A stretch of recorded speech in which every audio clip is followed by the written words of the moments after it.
Delves into the replays from round number one. Pretty exciting runs here, guys. Yeah, I really enjoyed this the gaslighting one. I thought it was quite good. I mean, it was good, and then it kind of just fell apart slowly, which was heartbreaking to see. But yeah, jumping over to Exodus now, this was definitely by far my favorite run. Yeah, it was cool to see the difference in strategy. We had seen yesterday the stacking of the Faralina ads on the barrel that Sarth talked about. However, the guilds today decided to employ a bit of a different strategy.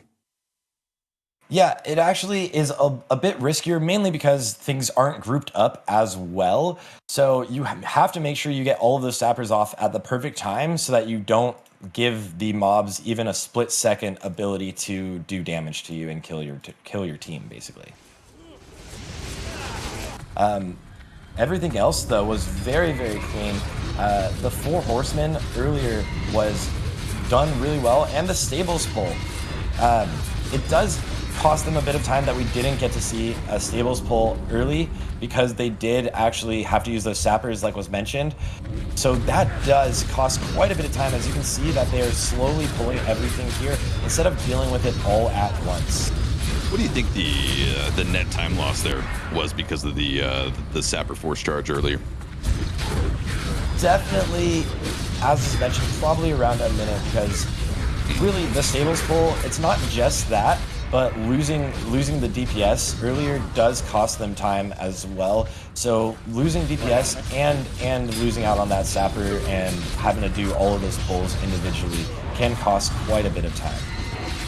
Mr. GM, I swear, Gothic seems to be the harbinger of doom for most of the guilds so far in the tournament. Yeah, I mean, in the retail scene, they call it the wall, right? It's like the wall of the raid that's just going to stop everybody, and this definitely seems like it. It definitely does. I mean, we saw a wipe yesterday with Praxis, and now we saw a wipe, obviously, with LR as well. So yeah, it's a bit of an interesting one. I guess it's just a case of like, yeah, there it is.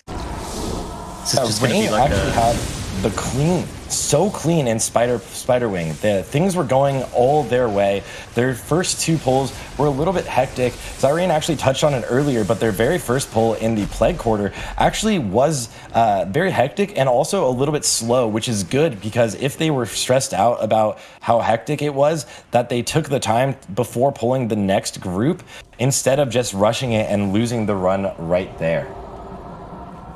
Tetsu says, I taught Calp everything he knows. I'm so proud of for the Sunders. Oh my god. Calp was a little bit low on the Sunders there, yes. And that was just probably the cleanest stables pull we've seen in the tournament. No deaths. Everything went down instantly. So Rain had a very, very clean pull. They're actually the first people we've seen in the tournament do the jump all the way across here and instantly start attacking the Belchers. If you hit this slime, you do take not take a ton of damage, but your health is cut. So it is scary to pull that mob if people were to fail that jump. But if you're using any sort of like swiftness item, you can just make that jump, and it's pretty standard. Everybody kind of made it there. They waited for a split second to get one person topped off, but everything else was very clean and they could move on. This is the slime. What? Oh, come on. He was pretty far away from it. Second ad. That's unfortunate right there. Whistle. Third ad. That was the that was the death, but at least yeah, they guys. got Sub 53. the great time. Might have minute though. Gone. Yes, the devastating Vesuvius. Sarth, what are we looking at here?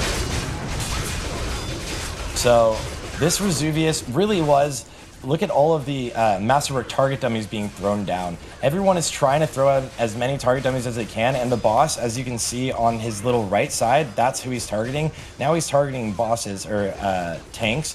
Maria did that AoE taunt, or did that taunt there with a lip. Now everybody is going to try to rotate through the taunts with the lips, and then they finally do get another understudy MC'd. So it was fixed. They didn't wipe, but it was very, very scary.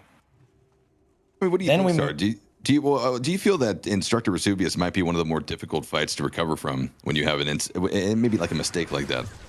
It is definitely a and somebody just stood in the void zone. It It is a frustrating fight for sure. And here we're seeing the Noda pull. You can see in the background there, somebody got feared into the next pull. And then before they could even move this Belcher out, he did do the knockup. There's a second knockup. They have two Belchers, and they still have the big ad that can spawn the lightning totems.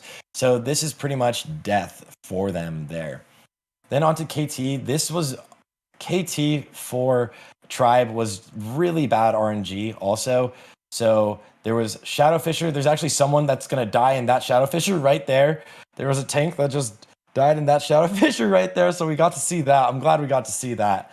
But this fight can just be very stressful. Right now, people are all out of position. As you can just see, the Frost Blast is going to go and kind of end their run a little bit there. Not their full run, but it really just did not go well for them. Right into a second Mind Control and another Fisher. And they do get 3 Frost Blasts in the melee group here on the POV that we actually get to see. So that was just a very, very bad RNG. They could have recovered, and they did play a little bit out of position, but really it was like one of the most unlucky Kel'Thuzad's I think I've ever seen. Yeah, it certainly was unlucky. It kind of plays into the theme today, whether it be luck or just kind of minor mistakes. These small little things keep happening in these runs that look so good.